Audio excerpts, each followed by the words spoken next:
তবে কি বিশ্বকাপে খেলবেন তামিম? হঠাৎ লাইভে এসে তামিমকে নিয়ে কিসের ইঙ্গিত দিলেন সাকিব? বিস্তারিত জানুন পুরো ভিডিও জুড়ে। তামিম সাকিবের দ্বন্দ্বটা বেশ পুরনো, যার জেরে গত ওয়ানডে বিশ্বকাপে অংশগ্রহণ করেনি তামিম ইকবল।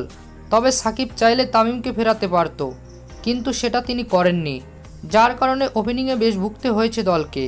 বিশ্বকাপে চরম ব্যর্থতার পর নিজের অধিনায়কত্ব ছেড়েছেন সাকিব। এরপর 3 ফরম্যাটে অধিনায়ক করা হয় নাজমুল হোসেন শান্তকে, কিন্তু অধিনায়কের আগে যেমন তিনি খেলেছিলেন, অধিনায়ক হওয়ার পর ব্যাটিং ভুলে গেছেন শান্ত, যার ফলে এক প্রকার বাধ্য হয়েই হঠাৎ লাইভে আসেন সাকিব আল হাসান।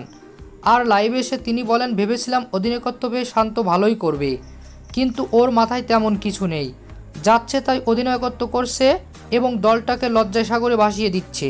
আর আজকে আমার লাইভে আসার কারণ হচ্ছে, আমি বলবো শান্তকে অধিনায়ক থেকে বাদ দিতে এবং তামিমকে অধিনায়ক দিতে, কারণ তামিম ছাড়া আমাদের ওপেনিংটা হচ্ছে না। গেল বিশ্বকাপে তামিমের অভাবটা আমরা টের পেয়েছি, এবারের বিশ্বকাপে অন্তত ভালো করতে চাই, তাই তামিমকে বিশেষ দরকার আমাদের টি-20 বিশ্বকাপ দলে। প্রিয় দর্শক, সাকিবের কথার সাথে কি আপনিও একমত? জানিয়ে দিন আমাদের কমেন্ট বক্সে। ধন্যবাদ।